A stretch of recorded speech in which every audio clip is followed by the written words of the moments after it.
경제학에서는 왜 걸핏하면, 툭하면, 뻑하면 한계라는 말을 앞에다가 갖다 붙일까? 어려워 보이기에 시리. 도대체 무슨 말일까? 그걸 알아보겠습니다. 아주 쉽게 알아볼 수 있습니다. 김 부자라는 사람이 있는데 한 달에 1억 원의 임대소득을 올리는 사람입니다. 아이고 배 아파라. 김 빈자라는 사람은 한 달에 200만 원의 근로소득을 거둡니다. 누가 더 많이 소비할까요? 당 빠져. 당연하죠. 김 부자는 한 달에 5천만 원의 사치를 펑펑 합니다. 김 빈자는 한 달에 월급 전부를 먹고 사는데 최저 생활을 유지하는 데 쓰겠죠. 자, 그러면 당연히 절대 소비 액수는 김 부자가 더 크죠. 200만 원 대 5천만 원이니까 비교가 안 됩니다. 소비 성향은 어느 쪽이 더 높을까요? 절대 소비 금액은 김 부자가 더 높지만 소비 성향은 1억 원이라는 몸체 소득에 대비하여 소비가 5천만 원이고 200만 원이라는 몸체 소득에 대하여 몽땅 소비를 하니까 김 부자는 50%의 소비 성향을 기록하고 김 빈자는 100%의 소비 성향을 기록한다. 이렇게 말할 수 있겠죠. 따라서 절대 금액은 적지만 소비 성향은 김 빈자가 더 높다. 이렇게 이야기할 수 있는 겁니다.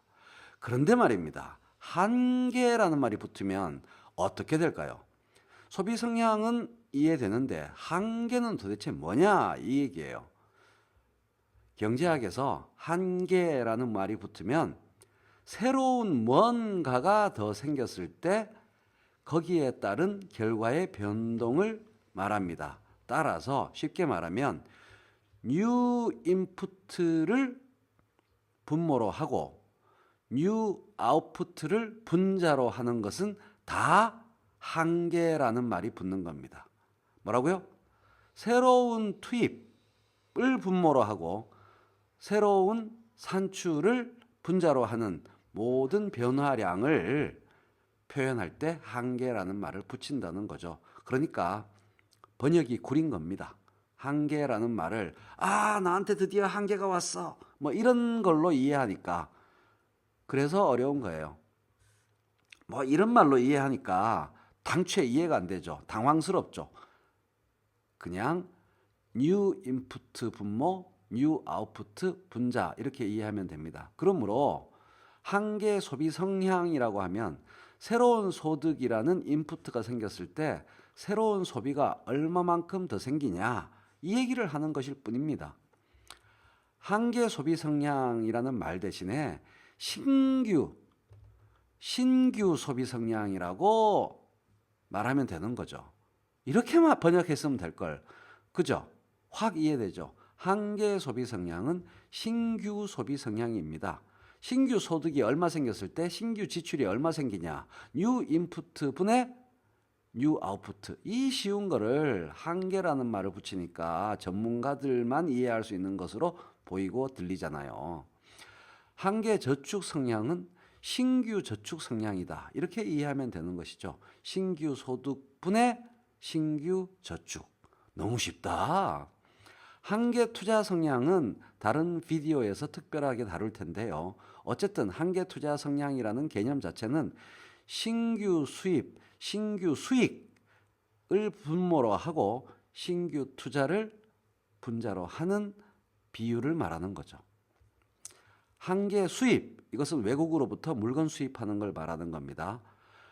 새로운 국민 소득이 생겼을 때 새로운 수입액이 얼마인가? 이것을 신규 수입 성향이라고 이해하면 되겠죠.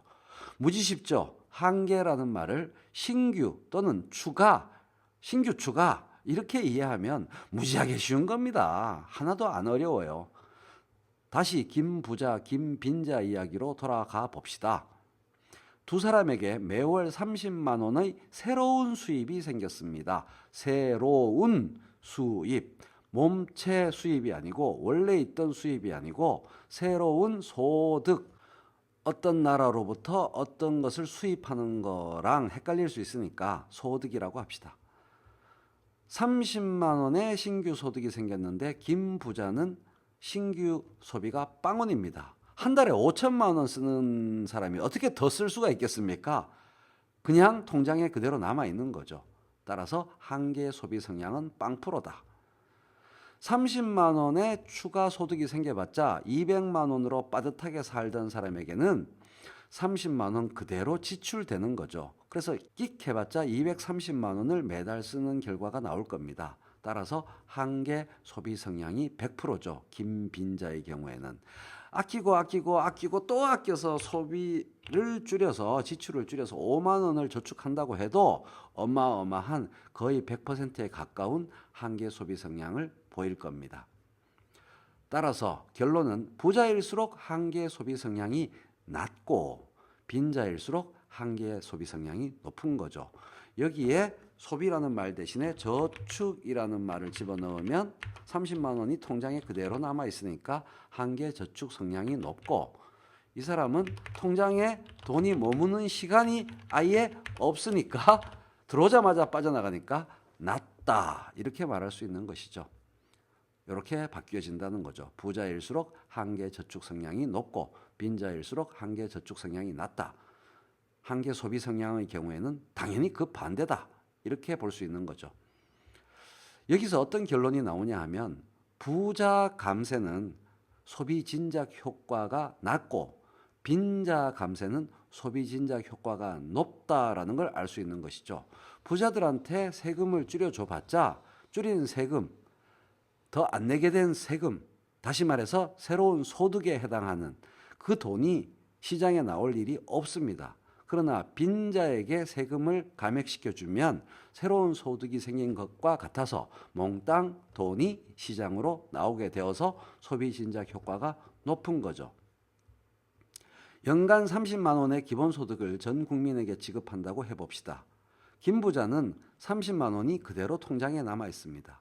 김 빈자는 1년에 30만 원이니까 거의 몽땅 다 시장으로 나온다고 봐야 할 것입니다. 따라서 기본소득이라는 것은 그 금액의 대부분이 인구 1인당 계산으로 지급되기 때문에 국민 한 명 한 명에게 똑같이 지급되기 때문에 저축의 여유가 없는 대부분의 한국인 소비자들에 의해, 한국 국민들에 의해 그 돈 대부분이 시장으로 다시 나와서 경기 진작 효과를 크게 발생시킨다고 예상할 수가 있는 것이죠. 따라서 20조 원이 기본소득으로 지급되면 그중에 어림잡아서 15조 원 정도는 고스란히 국내 시장에 도로 나온다. 그래서 경기 순환에 도움이 된다. 이렇게 우리가 예상할 수 있는 것이죠.